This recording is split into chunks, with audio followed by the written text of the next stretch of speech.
अस्सलामु अलैकुम वरहमतुल्लाहि वबरकातुहू बिस्मिल्लाहिर्रहमानिर्रहीम अल्हम्दुलिल्लाहि रब्बिल आलमीन वस्सलातु वस्सलामु अला सय्यिदिल अंबियाइ वल मुरसलीन व अला आलिहि व सहबिहि अजमईन अम्मा बाद। ये जो मुख्तसर वीडियो तकरीबन 35-40 मिनट की आज अपलोड की जा रही है, ये दरअसल एक ट्विटर स्पेस की रिकॉर्डिंग है। कुछ दिन पहले हुआ ये था कि एक साहब हैं जिनका नाम है भूपेंद्र यादव, जिनको मैं कई साल से जानता हूँ और उनकी इस्लामोफोब जो हरकतें हैं उनसे भी मैं वाकिफ हूँ। यानी एक अच्छे खासे इस्लामोफोब हैं। लेकिन बहरहाल ये कि तकरीबन 1 साल पहले उन्होंने मुझसे ये कहा कि मैं उनके चैनल पर आऊँ ट्विटर स्पेस पर और इस्लाम से मुताल्लिक जो सवालात हैं उनके जवाबात दूँ। बहुत सी मर्तबा मैंने चाहा कि लेकिन टाइम की वजह से मैं उनके चैनल पर न जा सका। फिर इत्तेफ़ाक ये हुआ कि 3-4 दिन पहले मेरे पास एक लिंक आया, उन्होंने भेजा कि अगर आप इस वक़्त फ़ारिग हों, तो हमारे ट्विटर स्पेस पर आ जाएँ, इस्लाम से मुताल्लिक कुछ सवालात होंगे। मैंने उनसे कहा कि मैं 10-12 मिनट के लिए आ सकता हूँ, तो बहरहाल उन्होंने इस चीज़ को कबूल कर लिया और मैं ट्विटर स्पेस पर शामिल हुआ। ये मेरा पहला ट्विटर स्पेस यानी ऐसा ट्विटर स्पेस था कि जिसमें वो लोग ज़्यादातर शामिल थे कि जो इस्लाम मुखालिफ थे, इस्लाम छोड़ चुके थे या इस्लाम को पसंद नहीं करते या इस्लामोफोबिया का शिकार थे। उसमें कुछ हिंदू भी थे, उसमें कुछ मुर्तद्दीन भी थे, जिनको आप लोग एक्स मुस्लिम के नाम से जानते हैं, हम मुर्तद कहते हैं। तो बहरहाल ट्विटर स्पेस पहले से जारी था, मैं गो के 10-12 मिनट के लिए मैं वहाँ शिरकत के लिए गया था। लेकिन इत्तेफ़ाक ये हुआ कि सवालात कुछ इस तरह के थे कि मैं ग़ालिबन 1 घंटे से ज़्यादा वहाँ रुका और चूँकि पहले से कोई तैयारी नहीं थी, इसलिए अनफ़ॉर्च्युनेटली उस पूरे ट्विटर स्पेस की जो रिकॉर्डिंग है, वो हमें ना मिल सकी। इत्तेफ़ाक ये था कि हमारे एक साथी मुफ्ती अब्दुल्ला मिन्हाज साहब उस वक़्त ट्विटर पे मौजूद थे। उन्होंने देखा कि मैं ट्विटर स्पेस पर मौजूद हूँ, तो उन्होंने जितनी गुफ्तगू मेरी सुनी, उसको रिकॉर्ड कर लिया और वो रिकॉर्डिंग मुझ तक पहुँची है। आपसे मैं दरख्वास्त करूँगा जो भी मेरी वीडियो सुन रहे हैं कि अगर इसके अलावा उनके पास कोई रिकॉर्डिंग मौजूद हो तो मुझ तक पहुँचाएँ। आगे मैं इंशाअल्लाह उसकी जो ऑडियो है वो मैं आप हज़रात के सामने पेश करूँगा और आप उसको सुन सकते हैं। लेकिन ये जो वीडियो मैं बना रहा हूँ, ये इसलिए बना रहा हूँ ताकि जो आगे गुफ्तगू हो रही है, आप उसके पस-ए-मंज़र को और उसके कॉन्टेक्स्ट को समझ सकें। हुआ ये था कि भूपेंद्र यादव की इस ट्विटर स्पेस में मुझसे बहुत से लोगों ने बहुत सारे सवालात किए, उसमें से एक सवाल था मुर्तद की सज़ा। और सवाल ये था कि एक आदमी अगर इस्लाम को छोड़ रहा है और इस्लाम को छोड़ने की वजह से अगर इस्लाम में उसके ऊपर सज़ा है, तो महज़ राय की तब्दीली की वजह से या एक आदमी का अब दिल नहीं मान रहा है इस्लाम के ऊपर, उसने इस्लाम को छोड़ दिया है, तो ये तो अखलाकी एतबार से गलत है कि उसको सज़ा दी जाए। तो अब यहाँ सवाल मोरालिटी का था और कानूनी एतबार से भी उन्होंने इसको गलत करार दिया कि जिस तरीके से एक डेमोक्रेसी में आपकी राय बदल जाती है, तो महज़ इसलिए कि आपकी राय बदल गई, आप पर सज़ा लागू नहीं होती। इसी तरीके से एक इस्लामी निज़ाम के अंदर भी कोई सज़ा लागू नहीं होनी चाहिए।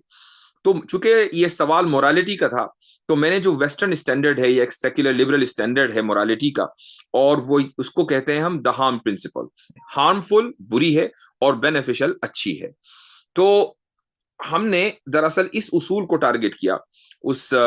आप देखेंगे कि जो गुफ्तगू चल रही है वो इस उसूल के ताल्लुक से चल रही है और मैंने ये चीज साबित की कि जो वेस्टर्न लिबरलिज्म है उसका ये उसूल यानी द हार्म प्रिंसिपल, ये इनकंसिस्टेंसी का शिकार है। इसमें बहुत ज्यादा इनकंसिस्टेंसी पाई जाती है, इसलिए इस उसूल की बुनियाद पर अखलाकियात या मोरालिटी को सेट नहीं किया जा सकता।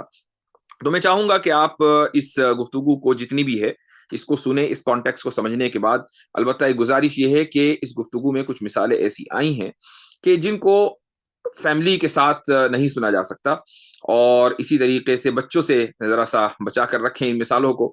तो बेहतर ये है कि आप हेडफोन लगा कर सुने। कुछ मिसालें ऐसी हैं और बाज़ मर्तबा न चाहते हुए भी इस तरह की मिसालें देनी पड़ती हैं, क्योंकि जो लोग बेहयाई में यकीन रखते हैं और जिनके नज़दीक सेक्सुअल प्लेज़र ही सब कुछ है, जिनसी तस्कीन ही सब कुछ है, तो फिर उनकी अखलाकियात को बाज़ मर्तबा उसी सतह के ऊपर जाकर चैलेंज करना पड़ता है। तो मैं चाहूँगा कि आप इस गुफ्तगू को सुनें और खुद फैसला करें कि इस्लामोफोबिया का जो शिकार हैं, वो किस तरीके के सवालात, ऊट-पटांग एतराज़ात इस्लाम के और मुसलमानों के खिलाफ करते हैं। प्रिंसिपल है जो इस वक्त सारी दुनिया के अंदर कानून की बुनियाद है, खुसूसन सेक्युलरिज्म में, लिबरलिज्म में। ये द हार्म प्रिंसिपल एक खालिस इलॉजिकल और इरेशनल प्रिंसिपल है। अच्छा, उसकी वजह यह है कि आप सिर्फ उस चीज को नुकसानदा नहीं बुरा नहीं समझते कि जो नुकसानदेह हो किसी दूसरे के लिए या आपके लिए, बल्कि बहुत सी चीजें जिनमें कोई नुकसान नहीं होता उसको भी आप बुरा समझते हैं। उसकी एक मिसाल देता हूं मैं आपको। मिसाल यह है कि एक आदमी है, वो किसी की लाश उसने देखी किसी औरत की और उसके साथ सेक्स कर लिया। तो उसमें जिस औरत की लाश के साथ सेक्स हुआ है उसको तो कोई नुकसान नहीं हुआ, वो तो मर चुकी। अब क्या यह चीज बुरी है या सही है? अगर आप दहान प्रिंसिपल लेंगे, एक लिबरल का व्यू जो है वो कहेगा बिल्कुल ठीक है, इसमें क्या प्रॉब्लम है, किसी का नुकसान ही नहीं हुआ। लेकिन एक जो आदमी के जिसकी फितरत अभी डिस्टोर्ट नहीं हुई है, आप जैसा इंसान जो बिल्कुल ठीक है, नॉर्मल है, वो ये कहेगा कि यार इससे बड़ा घनाव नहीं। और क्या बात होगी कि एक औरत मर गई है, तुम उसकी लाश के साथ सेक्स कर रहे हो। अब बताइए, दहान प्रिंसिपल यहां नहीं चलेगा। इसका मतलब ये है कि बहुत चीजें तो अखलाकी तौर पे तो गलत है, लेकिन वो एक्स मुस्लिम जो बन रहा है वो अखलाक के दायरे से बाहर कहाँ जा रहा है? मैंने भी अभी आधी बात की है। तो पहले तो हमने ये बता दिया कि जिस बुनियाद पर कानून बनते हैं, दहान प्रिंसिपल, या जिस चीज को हम ये कह समझते हैं कि कोई चीज अखलाकी या गैर अखलाकी कैसे बनेगी, और उसको हम दहान प्रिंसिपल की बुनियाद पर जांचते हैं, ये चीज बिल्कुल डिबंक्ड है ऑलरेडी। अब आ जाए दूसरी बात कि एक आदमी अगर गैर मुस्लिम बनता है तो वो गैर मुस्लिम कैसे बनता है? एक आदमी ने ईमान छोड़ा, कैसे छोड़ेगा वो? मसलन उसके छोड़ने का तरीका यह है कि उसका अल्लाह के ऊपर से यकीन उठ गया। यकीन कैसे उठा? उसने नमाज पढ़नी छोड़ दी, उसने रोजा रखना छोड़ दिया। पता नहीं कितने मुसलमान हैं जो नमाज और रोजा नहीं पढ़ते, बल्कि अक्सरियत में शायद उन लोगों की है जो पाबंदी से नमाज नहीं पढ़ते मुसलमानों में। दुनिया के हर मुल्क में ऐसा ही है। तो अगर एक आदमी नमाज रोजा करना छोड़ दे और दिल में उसका अल्लाह के ऊपर ईमान हो, तो कोई भी स्टेट, रियासत जाकर ये नहीं पूछेगी कि भाई तुमने खुदा के ऊपर यकीन क्यों छोड़ा, चूंकि वो अभी एक्टिव नहीं हुआ। लेकिन जब वो एक्टिव होता है कम्युनिटी के अंदर, खुदा के खिलाफ, रियासत के मजहब के खिलाफ और खुदा के रसूल के खिलाफ, तो अब वो जो मुआशरे में जो अनारकी है वो उसके जरिए फैलती है। लोग सिर्फ जो इस्लामी कानून है, जो उस जगह का कानून है, जाहिर है कि जब खुदा के खिलाफ और खुदा के दीन के खिलाफ आप बोलेंगे तो कानून के खिलाफ भी बोलेंगे। जब आप, चूंकि कानून खुदा का है, जब कानून के खुदा के कानून के खिलाफ आप बोलेंगे तो मुआशरे के अंदर करप्शन आना ही आना है। इसलिए उस करप्शन की वो सजा है। और जहां तक कि मेंटल उसकी बात है, उसको भी मैं बता दूं आपको कि जिन लोगों के घरों में एक्स मुस्लिम्स हैं, आप उनके रिश्तेदारों से पूछें कि वो किस अफसोसनाक सूरत हाल से गुजर रहे हैं। अगर आपको दहान प्रिंसिपल भी चाहिए, मैं सचवाला का नाम लूंगा यहां पर, हालांकि वो यहां मौजूद नहीं है अपने आप को डिफेंड करने के लिए, but I have to mention his name. शायद आप में से कुछ लोगों को मालूम होगा कि उनके भाई एक मर्तबा मेरे चैनल पर आए और उन्होंने अपनी दास्तान सुनाई कि किस तकलीफ और किस कर्ब में वो गुजर रहे हैं। भाई को तो उन्होंने कुछ नहीं कहा, बाप को कुछ नहीं कहा। बाप जो है वो शुगर के मरीज हो गए अपने बेटे की वजह से।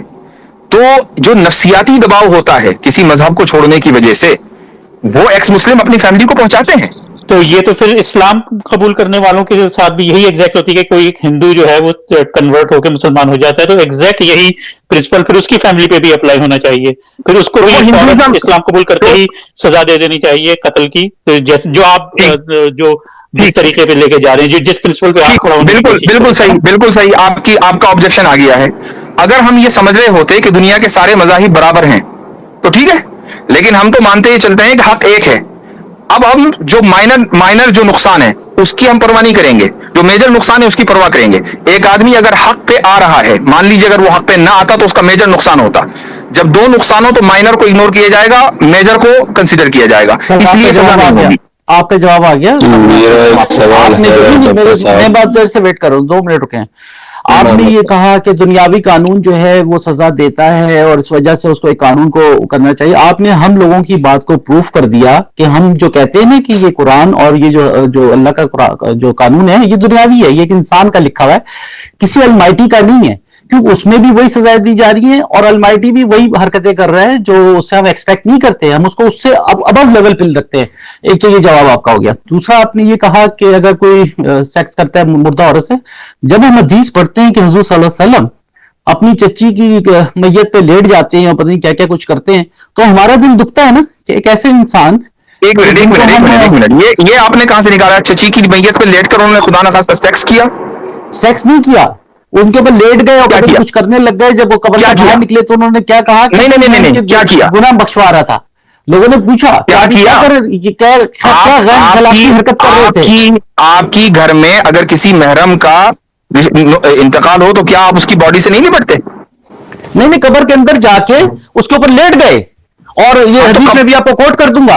और उसमें वो हदीस, एक तो ये कि मुझे वो हदीस, एक तो ये कि मुझे वो हदीस कोट कीजिएगा, लेकिन ये है फॉल्स इक्विवेलेंस कि जो चीज हदीस में नहीं है वो आप घुसेड़ रहे हैं। मैं बात कर रहा हूँ एक लाश से सेक्स करने की, मैं बात कर रहा हूँ एक लाश से सेक्स करने की। हम तो उससे भी ऊपर जा रहे हैं ना, हम तो उससे लेवल ऊपर जा रहे हैं कि एक बंदी मर गई है, आप उसके ऊपर लेटे जा रहे हैं और कुछ कर रहे हैं, तो फिर हमें बुरा लगता है ना ये चीज। क्या कर रहे हैं भाई? पता नहीं गैर खिलाकी हरकतें कर रहे हैं। नहीं, वो गैर खिलाकी हरकतें बताएं क्या है? उसके साथ लेट के छेड़खानी कर रहे हैं, एक बूढ़ी औरत छेड़खानी कर रहे हैं, एक बूढ़ी औरत मर गई। मैं इसीलिए कहता हूं कि दुनिया का शायद ही कोई एक वाहिद एक आध एक्स मुस्लिम होगा जो सच्चा हो। मुझे अक्सर एक्स मुस्लिम झूठे क्यों मिलते हैं, मुझे ये बताएं। सेक्स मैंने कहा, मैंने आपसे कहा कि सेक्स कर रहे हैं, गैर इखलाकी हरकतें कर रहे हैं। आपने कहा गैर इखलाकी हरकत, जी क्या है वो गैर इखलाकी हरकत? क्या है वो? यही कि एक मुर्दा औरत के ऊपर लेट के उसके ऊपर कुछ कर रहे थे, वो जो क्या कर रहे थे, मैं वो पूछ रहा हूँ, क्या कर रहे थे? कुछ कर रहे थे, क्या कर रहे थे? ये तो वहां मैं मौजूद नहीं था, उन्होंने कहा कि लेटे हुए थे और उसके ऊपर। जब आप मौजूद नहीं थे तो how can you say that? अच्छा, दिस इज योर lie। अच्छा, यही आपका झूठ है, यही आपका झूठ है कि आप लोग मुर्दा औरत के साथ कुछ भी कह देते हैं। इसीलिए मैं कहता हूं कि एक्स मुस्लिम सच्चा नहीं हो सकता। अच्छा, आपने कानून सुने, आपने आइली कानून को अल्लाह के कानून से मिलाया, थैंक यू, आपने हमारी बात को प्रूफ कर दिया, तो अब मैं आपका बहुत शुक्रगुजार हूं इस बात में, थैंक यू सर। अच्छा, अब आप कुछ भी समझे कि मैंने किससे क्या मिलाया है। जाहिर है कि जब आदमी मिसाल देगा तो मिसाल में तो देगा ही, कुछ ना कुछ तो कहेगा ही। जी, गलत मिसाल देंगे तो फिर तो जवाब गलत हो जाएगा ना डॉक्टर साहब। नहीं, हम जब ये बात मान के चल रहे हैं कि दुनिया के हर निजाम में जबर है, तो दुनिया के हर निजाम की बात होगी, इंसानी निजाम की भी और खुदाई निजाम की भी, क्योंकि जो खुदाई निजाम है इस दुनिया का वो इस दुनिया वालों के लिए है। और आपने ये सेक्युलरिस्ट को ये कैसे कह दिया कि वो जो है वो बोल देगा कि नहीं नहीं सेक्स कर लो? ऐसा तो दुनिया में मैंने कभी पढ़ा नहीं। आप कह रहे हैं कि वो कहेगा कोई बात नहीं है, लेकिन दोबारा बोलिए। आपने कहा कि जो सेक्युलरिस्ट हैं वो बोलेंगे नहीं नहीं नहीं कोई बात नहीं, वो मर गई है उसके साथ सेक्स कर लिया कोई बात नहीं, ऐसा तो नहीं, मैंने ये नहीं कहा, मैंने ये कहा कि द हार्म प्रिंसिपल पर जो आदमी यकीन रखेगा वो उसको कोई प्रॉब्लम नहीं होनी चाहिए इससे। नहीं होनी चाहिए, नहीं ऐसा है नहीं, यही तो आप गलत कह रहे हैं। That's exactly what I am not saying. आप अच्छा, कह रहे हैं कि नहीं होना चाहिए, ये अच्छा, अगर एक आदमी सुनिए एक मिनट, एक आदमी अगर ग्रोसरी से चिकन लेकर आए, ठीक है, कटा हुआ चिकन है, होल चिकन है, उसके साथ सेक्स करे और उसके बाद उसको पकाए, क्या आपके नजदीक ये ठीक है? बताइए। इस बात पे थे पहले, आप उसको कहना फिर चिकन पे चले। मैं भी साबित कर रहा हूं, I am proving it, just a minute, doctor I am proving it. आप मुझे बताइए कि इसमें अगर कोई आदमी चिकन से सेक्स करे और उसके बाद उसको खा ले, अभी और चिकन मरा हुआ है, तो मुझे ये बताइए कि ये चीज सही है या नहीं? हाँ या ना में जवाब दे दीजिए, क्यों डर लग रहा है आपको? हाँ या ना ऐसे नहीं होता, हर एक बात का जवाब हाँ या ना में नहीं होता। नहीं, इसका तो जवाब है, इसका मेरे पास जवाब है ना, मेरे पास इसका हाँ या ना में जवाब है। मैं ये कह सकता हूं कि मैं ये कह सकता हूं कि ये डिस्कस्टिंग है, आप कह सकते हैं? बताइए। सुनिए, जो बात आप कह रहे हैं पहले उस पर रहिए, आप दूसरे पे चले। मैं उसी पर आऊंगा। आप इसका जवाब इसलिए नहीं दे रहे हैं क्योंकि आपको पता है कि आगे आपके साथ क्या होगा। आप अगर इसका जवाब ये कह दें, आपने खुद जवाब नहीं दिया इसलिए आप बिलबिला रहे हैं। मैं अपने जवाब को साबित करने के लिए आपसे ये मिसाल पूछ रहा हूँ, आप हाँ या ना में इसका जवाब दे दीजिए कि चिकन के साथ, एक डेड चिकन के साथ सेक्स करना कैसा है आपके नजदीक? हाँ या ना, सही है या गलत है? तो जिसको हम लोग मानते हैं बेहद गलत, आप उसको बार बार कह रहे हैं, आप उसको कह रहे हैं डेड बॉडी के साथ करेगा, कोई उस पर कोई शिकायत नहीं होनी चाहिए। ठीक है, मैंने मान लिया। अब चलिए, मैंने मान लिया थोड़ी देर के लिए, for the sake of argument, I am asking you कि डेड चिकन के साथ सेक्स करना आपके नजदीक कैसा है? आपके नजदीक डेड चिकन के साथ सेक्स करना कैसा है? उसका जवाब दीजिए, हाँ या ना। तो पहली बात आपका जवाब वही मिल गया कि दुनिया का कोई आदमी नहीं कहेगा, आप कह रहे हैं कि नहीं कोई बात नहीं। आपसे पूछ रहा हूं, आपके नजदीक कैसा है? आपकी अखलाकियात जरा चेक करूं ना कि क्या है, बताइए मुझको। फिर मैं कह रहा हूं कि कहीं पर मुर्दा के साथ जिस तरह की बात आप कह रहे हैं, हम तो बिना मर्जी आपसे मैं पूछ रहा हूं कि आपके नजदीक बिना मर्जी के सेक्स करना भी गलत। आप उस पर सवाल कर रहे हैं मुर्दा के साथ। मुर्दा मैं ये पूछ रहा हूं कि आपके नजदीक, मैंने आपसे एक सवाल किया, आपके पास, मैंने आपसे एक सवाल किया कि आपके पास इस सवाल का जवाब देने की सारे के सारे पता नहीं, कुछ समझ में नहीं आ रहा सवाल क्या होते हैं, जवाब। अच्छा, आगे बढ़ते हैं। जमीर साहब, आप अपना सवाल पूछ लो। जमीर। जी जी जी। डॉक्टर साहब, मेरा ये सवाल है, जैसे आपने अभी कहा कि एक मुसलमान है और वो कलमा पढ़ता है। अच्छा, उससे पहले मैं एक चीज बोल दूं, मेरे पास में 12 रिक्वेस्ट आई हैं, लेकिन मेरे प्रॉब्लम यही होती है कि स्पेस में थोड़ी देर बाद में मैं नीचे आता हूँ। नहीं नहीं, नीचे जाने की बात नहीं हो रही यहाँ पर। अरे नीचे चले गए। मैं ये कह रहा था कि रिक्वेस्ट यहाँ पर मुझे 3 दिख रही है, वैसे 12 दिख रही है। लोग मुझे कह रहे हैं माइक दो माइक दो, तो मैंने इसीलिए ऊपर लिखा कि भाई मुझे लगेगा ना मैं उनको माइक दूंगा, लेकिन क्या पता कुछ अच्छे सवाल। अच्छा, मैं यादव जी मैं एक चीज आपको काट रहा हूँ। तो मेरे पास मैंने आपसे कहा था मैं सिर्फ चंद मिनट के लिए आ पाऊंगा, लेकिन मैं एक चीज अपना जरा हवाला दे दूं। ये साहब बड़ा बड़ा चीख रहे थे। एक ऑक्सफोर्ड यूनिवर्सिटी का एक ब्लॉग है, प्रैक्टिकल एथिक्स, ठीक है, उस पर लिखा हुआ है, sex with corpses might be philosophically cool but it is still not a good idea. यानी फिलोसॉफिकली बिल्कुल ठीक है, हाँ ये अलग बात है कि भाई अच्छा नहीं है, डिस्गस्टिंग है, ठीक है। तो मैंने जो फिलोसॉफिकली कूल, मैं उस पॉइंट को बताना चाह रहा था कि हार्म प्रिंसिपल की बुनियाद पर बहुत से लोगों के नजदीक ये भी ठीक होगा। ये हवाला है, वो ये है प्रैक्टिकल एथिक्स, ऑक्सफोर्ड यूनिवर्सिटी का ब्लॉग है, ठीक है। आपके पास में अभी कितना टाइम है sir? 5 minute. Can I ask 1 minute? नहीं, जमीर दादा आप सवाल पूछो, फिर आगे बाबू जी आपके पास। डॉक्टर साहब, मेरा सवाल ये है कि जो हम कहते हैं कि हम अहले किताब जितने भी हैं, अहले किताब में हम जो है यहूदियों को कवर करते हैं, क्रिश्चियन को कवर करते हैं और हिंदुओं को कवर नहीं करते, जहाँ तक मुझे इतना आइडिया जो मुझे जानकारी है। और दूसरा इसी से जुड़ा हुआ सवाल ये है कि जब हम अहले किताब में कवर करते हैं तो यहूदी और क्रिश्चियन लड़की से शादी करते हैं और हिंदुओं से नहीं करते हैं। और जो खुदा का मानने का जो कॉन्सेप्ट है, जैसे कि वेदों में है कि वो अगर किसी आप हिंदू से पूछेंगे तो वो कहेगा कि हाँ, हम एक खुदा को, एक ईश्वर को हम मानते हैं।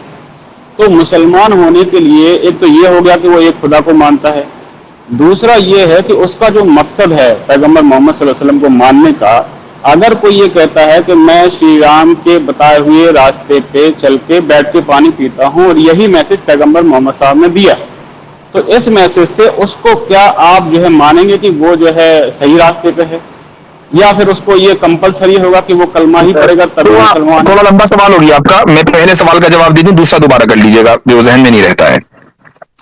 तो आपने जो फरमाया है वो ये कि हम सिर्फ अहले किताब में यहूद को और क्रिश्चियंस को शामिल करते हैं और हिंदुओं को शामिल नहीं करते हैं। तो क्या ये, यानी किस लिए आपने पूछा? कि क्योंकि उनके पास भी किताब है इसलिए? बिल्कुल बिल्कुल, उनके पास भी वही कॉन्सेप्ट है जो कॉन्सेप्ट है हम कुरान। ठीक है, मैं उसका जवाब दे रहा हूं कि अहले किताब की जो इस्लामिक डेफिनेशन है ना, वो सिर्फ ये नहीं है कि किसी के पास किताब हो, अगरचे अहले किताब का जो लिंग्विस्टिक मीनिंग है वो वही है कि किताब वाला। अहले किताब की जो इस्लामिक डेफिनेशन है वो ये है कि किसी के पास मजहब में किताब भी हो और वो खुदा के साथ साथ रिसालत का भी कायल हो, एक खुदा के साथ साथ रिसालत का भी कायल हो। तो यहूदियों के यहां भी रिसालत का तस्वुर है और ईसाइयों के यहां भी मैसेंजर्स एंड प्रॉफिट्स का तस्वुर है, इल्ला ये कि वो जीसस को सन ऑफ गॉड कहते हैं, उनको रसूल नहीं मानते। इस बुनियाद पर उनको अहले किताब माना जाता है। मेरी नॉलेज के एतबार से हिंदुओं के यहां रिसालत का तस्वुर नहीं है और इसी वजह से उनको अहले किताब तस्लीम नहीं किया जाता है। अच्छा, नहीं, रिसालत का कॉन्सेप्ट तो है ना, जैसे वो अवतार जो है वो उसको अगर आप अरबी में ट्रांसलेट करेंगे तो वो तो मैं और आप करेंगे ना भाई। अब भूपेंद्र यादव जी बैठे हुए हैं, पूछे उनसे कि उनके यहाँ कौन रसूल आए हैं। नहीं, मैं ये कह रहा हूं कि रसूल हम कहते किसको हैं? भारत, आप तो इंडिया में रहते हैं ना, किस चीज को रसूल कह सकते हैं, जैसे बताएं आप। रसूल खुदा के उस नुमाइंदे को कहते हैं कि जो जिसके पास वही आती हो, आप एग्जाम्पल वही के का तौर पे बताएं ना इंडिया में कि ये वाला व्यक्ति जैसे, तो हमें मालूम चले ना कि हाँ। नहीं, इंडिया में तो आपके यहाँ कोई रसूल है ही नहीं ना। आपकी आपकी थियोलॉजी के एतबार से तो कोई रसूल है ही नहीं। नहीं, तो मैं ये कह रहा हूं सर आपसे कि रसूल काम क्या आ सकता है हमारे। नहीं, वो एक अलग मसला है। मैं उन भाई का जवाब दे रहा था कि हम हिंदुओं को अहले किताब क्यों नहीं मानते हैं। उसकी वजह यह है कि अहले किताब की जो डेफिनेशन हमारे यहाँ वो ये कि वो रसूल की रिसालत के कायल हों। आप लोग रिसालत के कायल नहीं हैं, अगरचे कुछ किताबें आपके यहाँ हैं और उन किताबों के बारे में भी आप लोगों के यहाँ खुद इख्तिलाफ है। मसलन आर्य समाजी हैं, वो रामायण को महाभारत को तस्लीम नहीं करेंगे। बहुत से सनातनी हैं वो ये कहते हैं कि नहीं जी, रामायण महाभारत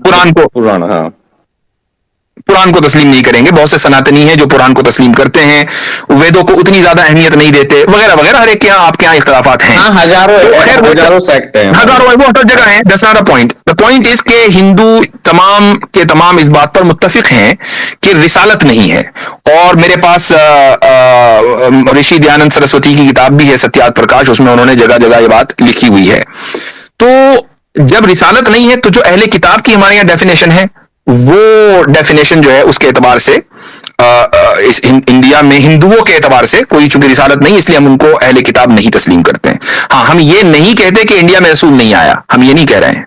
हम ये नहीं कहते कि सारे रसूल सिर्फ सऊदी अरब में आए थे। हमारा ये दावा कभी नहीं है। हमारा ये दावा है कि दुनिया के हर खित्ते में रसूल गए होंगे। बहुत से रसूलों के नाम हमें पता है, बहुत सौ के नहीं पता है। मेरे ख्याल से वो डेफिनेशन पूछ रहे थे कि रसूल किसे कहते हैं, वो पूछ रहे थे मेरा ख्याल से भूपिंदर। मैंने पूछा था जी, मैंने उसका जवाब दिया ना। मैंने उसका जवाब दिया कि रसूल वो होता है कि जिसको खुदा ने शरीयत कानून लेकर भेजा हो और उसके पास वही आती हो।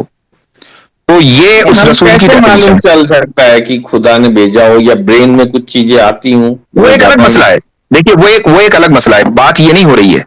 बात ये हो रही है कि रसूल की डेफिनेशन क्या है। हमने ये मान लिया, बताया कि रसूल की डेफिनेशन ये है। इस डेफिनेशन की एतबार से हिंदुइज्म में कोई शख्सियत ऐसी नहीं है, हिंदुइज्म में हिंदुओं की कहने की वजह से, इसलिए हम हिंदुओं को अहले किताब नहीं मानते हैं। आई होप कि आई आंसर दैट क्वेश्चन। उन भाई ने एक सवाल और किया था, वो सवाल भी अहम था और वो मैं आखिरी सवाल होगा, फिर मुझे जाना है। तो मैं वो क्या था सवाल? एक सेकंड मोहम्मद साहब, मैं ये कह रहा था कि यासिर साहब, हिंदुओं में हजारों सेक्ट हैं, लेकिन फिर भी हिंदू आपस में उस तरीके से, जैसे मुसलमान एक मुसलमान से अली और अबू बकर से लेके आज तक लड़ रहा है, और एक खुदा एक रसूल को मानते हुए भी आप देखोगे, लेकिन उस हिसाब से तो हिंदू इस तरीके से नहीं लड़ रहा। शास्त्र जरूर होते हैं, आइडियोलॉजी डिफरेंट, लेकिन इस तरीके से हजारों सेक्ट होने के बाद में भी एक ही घर में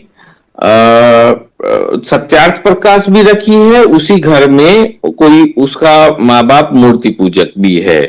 और तो मैं इसका जवाब देना चाहूंगा। मैं समझ गया इसका जवाब। मैं आपसे एक सवाल पूछता हूं कि आपके घर में मसलन आप आई डोंट नो कि मूर्ति पूजा करते हैं या नहीं, मिसाल के तौर पर आप मूर्ति पूजा करें और आपके भाई जो हैं वो आर्य समाजी हों, तो क्या आप ये कहेंगे कि मेरा भाई जो है वो गलत है?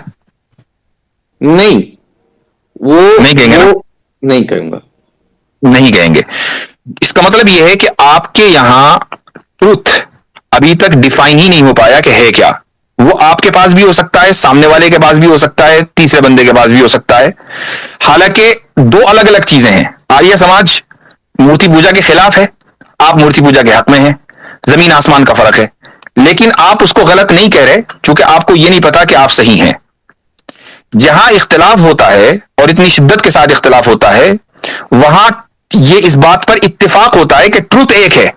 ट्रुथ दो नहीं है, ट्रुथ एक है। और फैक्ट भी है कि दुनिया में ट्रुथ एक है। तो जब जहां पर इस बात पर इत्तेफाक होगा कि ट्रुथ एक है, इख्तिलाफ इस बात पर होगा कि मेरे पास है कि तेरे पास है, अब बात मर्तबा झगड़ा आगे निकल जाता है। हम उस झगड़े को सुन लीजिए, उस झगड़े को हम उस झगड़े को हम अच्छा नहीं समझते, उस झगड़े को हम इंडोर्स नहीं करते। इस्लाम के खिलाफ है सर। मैं कह रहा हूं कि जैसे जुडाइज्म में एक प्रॉफिट, जैसे ईसा उनका एक सेक्ट, और जैसा ये प्रॉफिट मोहम्मद का एक सेक्ट, ये तीन सेक्ट में आदमी एक परिवार में नहीं रह सकता, लेकिन मैं वही बता रहा हूं कि हमारे यहाँ 3 सेक्ट हो जाए एक। हाँ, वो मैंने उसी का जवाब दिया कि आपके यहाँ ट्रूथ डिफाइंड ही नहीं है, ना आइडेंटिफाइड है ना डिफाइंड, किसी को पता ही नहीं कि ट्रूथ है क्या, इसलिए सब अच्छे। अब मैं आपको ईसाइयत की सर, मैं आपको ईसाइयत की मिसाल दे देता हूं।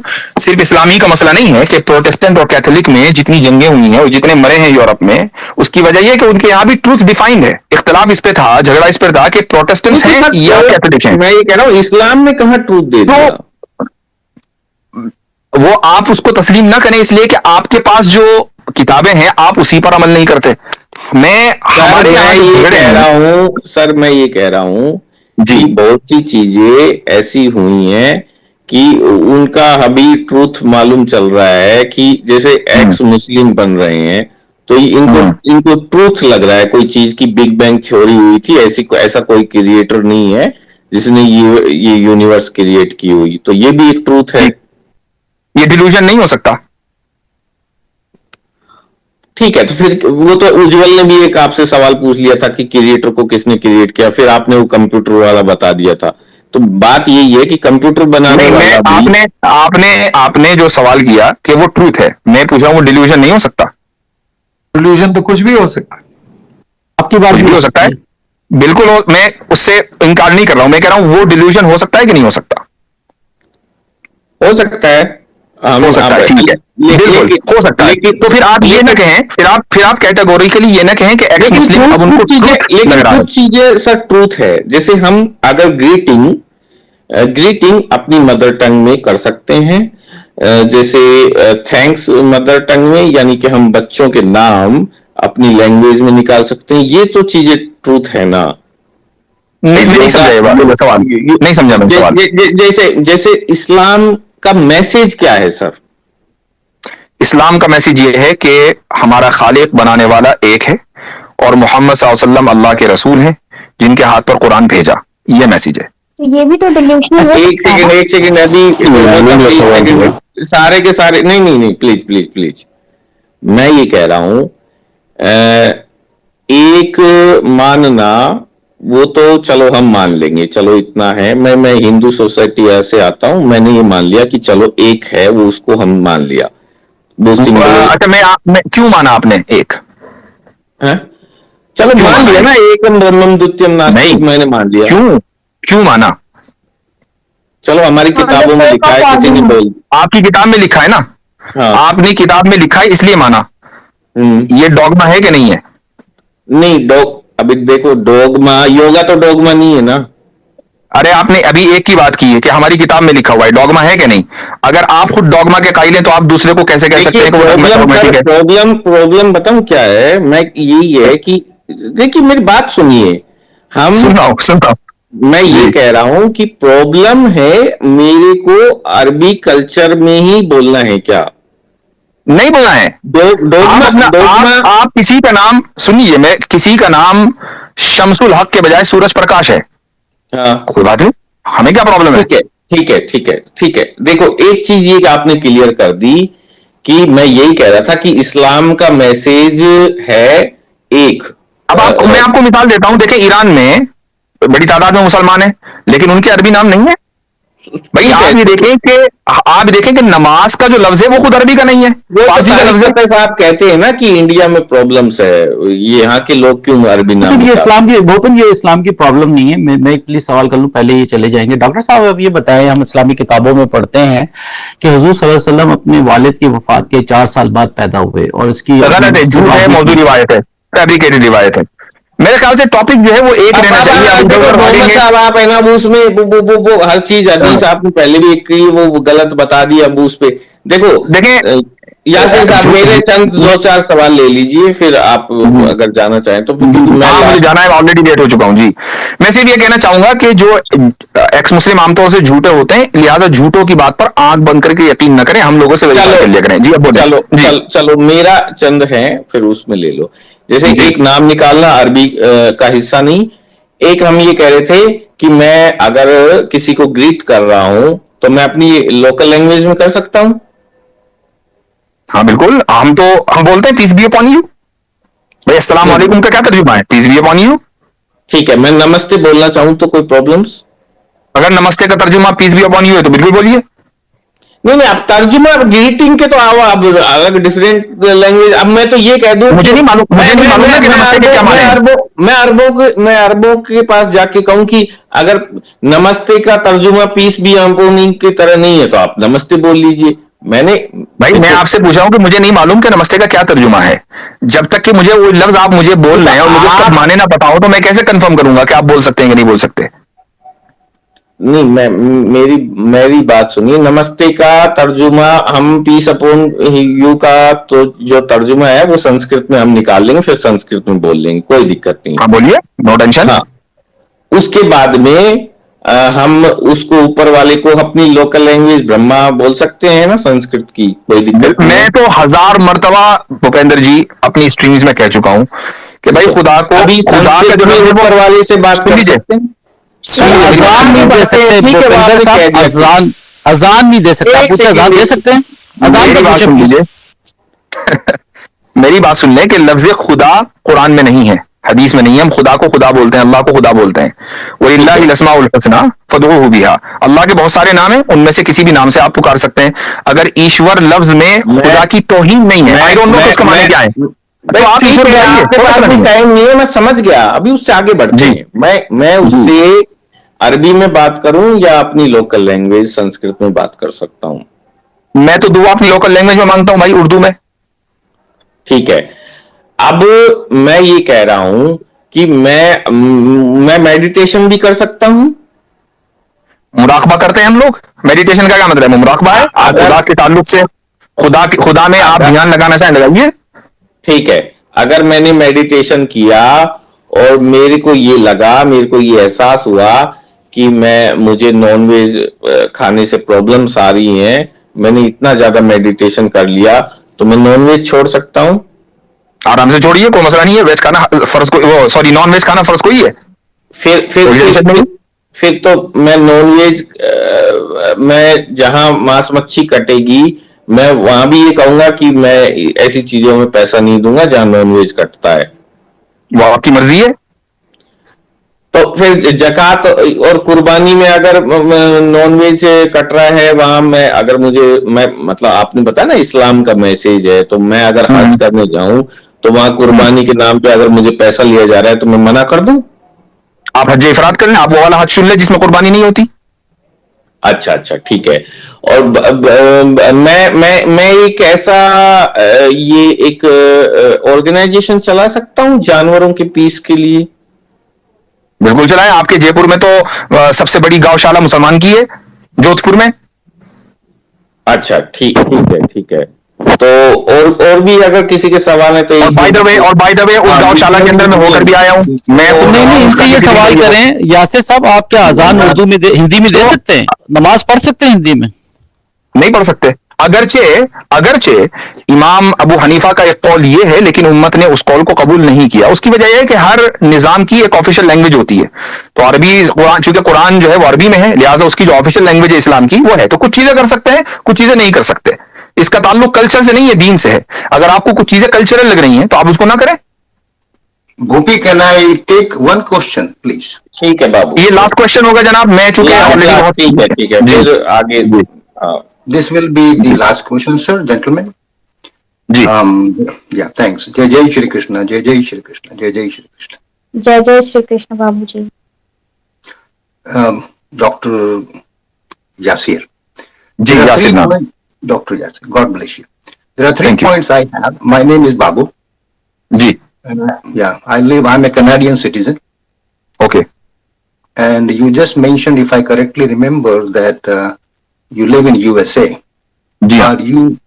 Are you a USA citizen or still the Indian citizen? I'm a US citizen. Thank you for letting me know. I have a very pointed question, and you will have good opportunity to answer today or later. Ji. I am a primary member of the Conservative Party in Canada. Okay. And there is the office bearer down. I requested him that he is listening down. Okay. And recording. Okay. We have a policy matter here. Ji. There are two words we I noticed from your entire statement, one is called state ji and one is called discipline. Ji I hope I don't have to elaborate on that. You are a wonderful person. You have a depth of knowledge. I can feel it from your voice. okay Now, there have been, because we are going to actually submit this conversation, and that will be very helpful for us in Canada, mm-hmm. which is related to ex-Muslim. Mm-hmm. What is happening is we have a global mail and documented, which is in public domain. Mm-hmm. There are 3 honor killings in Canada. okay Now, both the girls, many of these girls were adult. mm-hmm. The families are from Pakistan. okay Now, what happened is these girls were enjoying their freedom of expression, ji and they were trying to become ex-Muslim. okay What exactly happened is the father, he followed the tentatives of, whatever faith he followed. Hmm. And then, there was mother was not involved. Mother was not even informed. Hmm. And what happened is that the father took the girls somewhere in the north and dumped the girls in the river. okay Now, we have a policy matter here. Ji The person was identified. Ji As per you are a scholar and you are a citizen of USA, so you know what I mean to say. Ji We follow the Canadian laws here. The father was Yeah. identified. mm-hmm. The trial took. He knew that, as per the Canadian laws, whatever jail sentences were ji carried out. Ji Would you, ji would you, on this public domain, ji recommend ji us, because in Canada there is no Sharia law. Ji ji Would you, on this public space, recommend this gentleman and the policy matters of conservatives, which we can submit, that there is a scholar on the public space to recommend deportation of the father back to the home country? बिल्कुल अगर आपके मुल्क का Hello, listen to me. जी Do not answer in rush. okay no I don't have to I'm telling you because ये No, listen let to me answer please allow me. If the Canadian law suggests that if this type of crime takes place within the Canadian territory by an immigrant who happens to be a Canadian citizen, still he can be deported, then definitely go ahead and do it. Sir, you did not understand my question. Oh अच्छा sorry आपने मुझसे ये पूछा ना कि क्या मैं उसके डिपोर्टेशन को रिकमेंड करूंगा या नहीं करूंगा. Calm down. No, I am calm down. I'm just trying to understand the question. Okay, no, I'm very cool guy. Let's repeat again.